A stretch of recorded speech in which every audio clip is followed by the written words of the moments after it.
Hello hello. आप सुन रहे हैं हार्ट ब्रेक हॉरर। और आज की कहानी 20 साल पुरानी है। ये कहानी उदय की है जो मैं सुनाने जा रहा हूँ। ये कहानी उस समय की है जब उदय अपने ससुराल जा रहा था। वो पहली बार अपने ससुराल जा रहा था। तो कहानी को अब शुरू करते हैं। मेरा नाम उदय है और मैं पहली बार अपने ससुराल जा रहा हूँ। मैंने दिन भर ऑफिस में काम किया और शाम के समय मैं अपने एक दोस्त जिसका नाम प्रकाश है उसके साथ हम दोनों शादी में जा रहे थे। और हम दोनों शाम के 5 बजे घर से मेरी गाड़ी से निकले थे।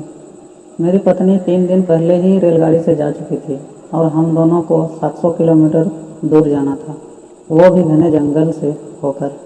हम बातें करते हुए गाना सुनते हुए चले जा रहे थे।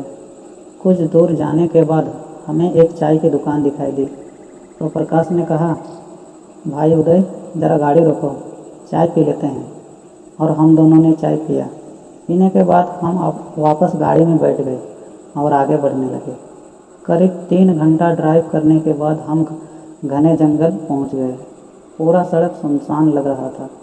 उस रास्ते पर एक भी गाड़ी दिखाई नहीं दे रही थी और रास्ता अंधेरे से भरा हुआ था और हम दोनों चुपचाप चले जा रहे थे। कुछ देर आगे बढ़ने के बाद प्रकाश अचानक बोला, भाई गाड़ी रोको, भाई गाड़ी रोको। तो मैंने गाड़ी रोक दी। मैंने कहा, क्या हुआ यार? तो उसने कहा, आगे देखो। जब मैंने आगे देखा तो देखता ही रह गया। उस बीच सड़क में एक बड़ी सी औरत की मूर्ति खड़ी थी। हम दोनों गाड़ी से नीचे उतरे और उस मूर्ति के पास गए। वह मूर्ति ऐसे लग रही थी कि वो जिंदा हो। उसकी आंखें ऐसे लग रहे थे कि वो हमें ही देख रही हो। तभी प्रकाश ने कहा, भाई देख क्या रहे हो? पकड़ो, साइड कर देते हैं। पता नहीं कौन इस मूर्ति को बीच सड़क में खड़ी करके भाग गया। और फिर हम दोनों ने मूर्ति को साइड किया और आगे बढ़ने लगे। अब आगे बढ़ते हुए कुछ ही देर हुआ ही था कि फिर से प्रकाश ने बोला, भाई गाड़ी रोको, गाड़ी रोको। तो मैंने फिर से गाड़ी रोक दी और मैंने पूछा, अब क्या हुआ यार? तो वह कहने लगा, आगे देखो।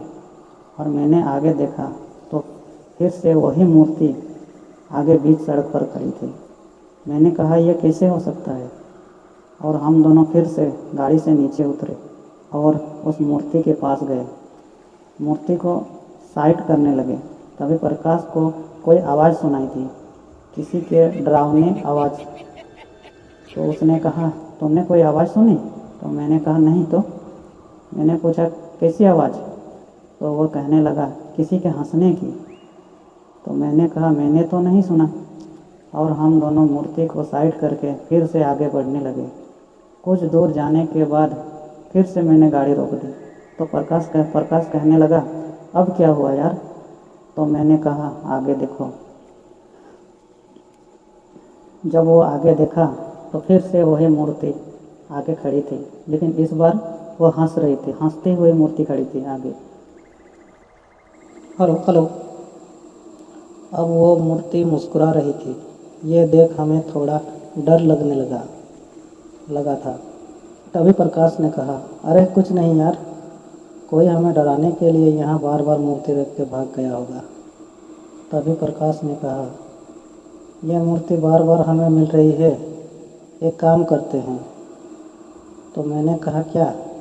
तो वो कहने लगा, इस मूर्ति को हम अपने गाड़ी में ले चलते हैं और आगे कहीं रख देंगे। मुझे थोड़ा डर भी लग रहा था, लेकिन मैंने कुछ नहीं कहा और हम दोनों ने उस मूर्ति को पीछे की सीट पर रख दिया। और फिर प्रकाश ने कहा, अब चलो देखते हैं अब कौन सी मूर्ति मिलती है। और मैं गाड़ी को स्टार्ट करने लगा तो गाड़ी अब स्टार्ट ही नहीं हो रही थी। फिर मुझे कुछ आवाज़ सुनाई दी। वो बोल रही थी, तुम दोनों ने अपने मौत को साथ ले जा रहे हो। मैंने कहा, प्रकाश तुमने कुछ कहा क्या? तो वो बोलने लगा, मैंने तो कुछ नहीं कहा। फिर मैंने भगवान का नाम लिया और गाड़ी को स्टार्ट किया, तो गाड़ी स्टार्ट हो गई और फिर हम आगे बढ़ने लगे। कुछ देर आगे बढ़ने के बाद हमें एक नदी का पुल मिला। तो मेरे दोस्त प्रकाश ने कहा गाड़ी रोको, गाड़ी रोको।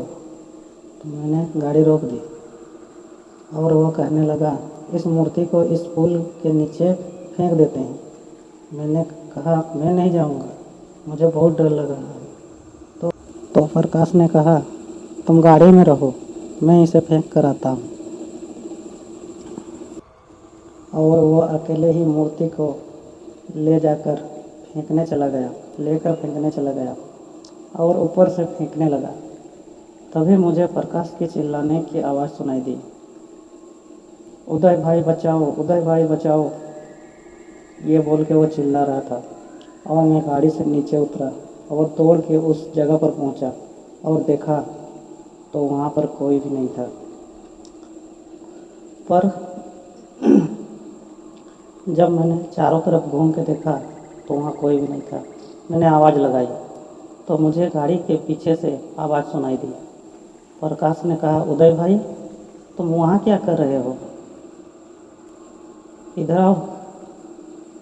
और मैं उस गाड़ी के पास पहुँचा।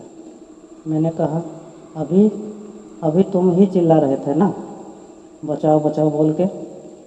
तो उसने कहा, हाँ, क्योंकि मुझे लगा मूर्ति गिराते समय किसी ने मेरा हाथ पकड़ लिया है, ऐसे लगा, और वो भी मुझे खींच कर ले जा रहा है।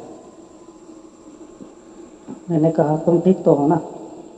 तो वो कहने लगा, हाँ मैं ठीक हूँ। और मैंने कहा, चलो गाड़ी में बैठो। हम वहाँ से आगे बढ़ने लगे। मैंने कहा, मुझे वहाँ पर कुछ भी ठीक नहीं लग रहा था और बातें करते हुए आगे बढ़े जा रहे थे। करीब 1 घंटा आगे बढ़ने के बाद हमें एक ढाबा दिखाई दिया। अब रात के 1 बज रहा था। मैंने कहा, चलो प्रकाश भाई कुछ खा लेते हैं।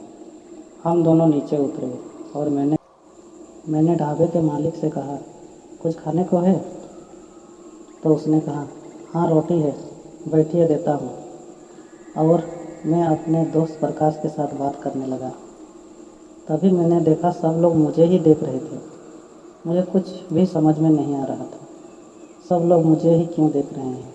तभी एक बूढ़ा आदमी मेरे पास आया और मुझसे पूछने लगा, बेटा तुम किससे बात कर रहे हो? मैंने कहा, बाबा जी मैं अपने दोस्त से बात कर रहा हूँ। तो वो बूढ़ा आदमी कहने लगा, लेकिन तुम्हारे अलावा यहाँ पर तो और कोई भी नहीं है, यह सीट तो खाली है जिसकी तरफ तुम मुँह करके बात कर रहे हो। तो मैंने कहा, ये तो मेरा दोस्त यहीं तो बैठा है। तो वो बाबा जी कहने लगे, यहाँ कोई भी नहीं है बेटा।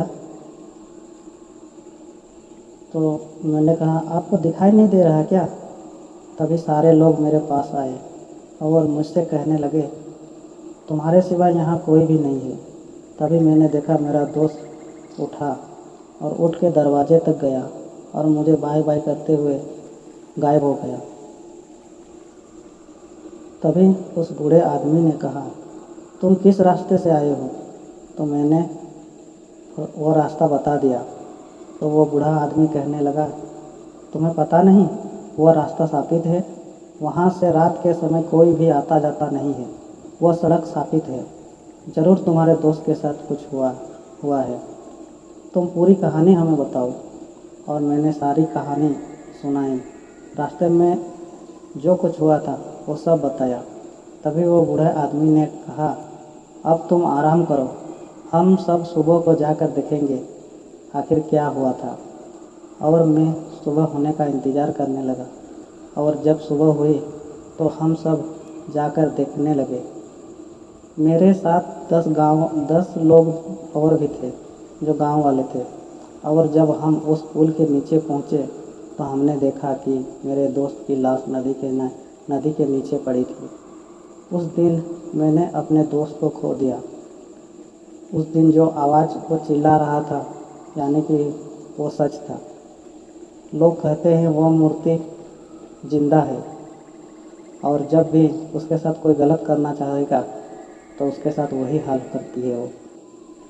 उस दिन मैंने अपने दोस्त को खो दिया और उसके दूसरे दिन मैं शादी घर भी नहीं गया, वापस घर आ गया। उस दिन के बाद मैं कभी भी रात के समय सफ़र पर नहीं जाता हूँ। तो आप सभी को मेरी कहानी कैसे लगी एक बार कमेंट करके ज़रूर बताइए। आपका भाई उदय।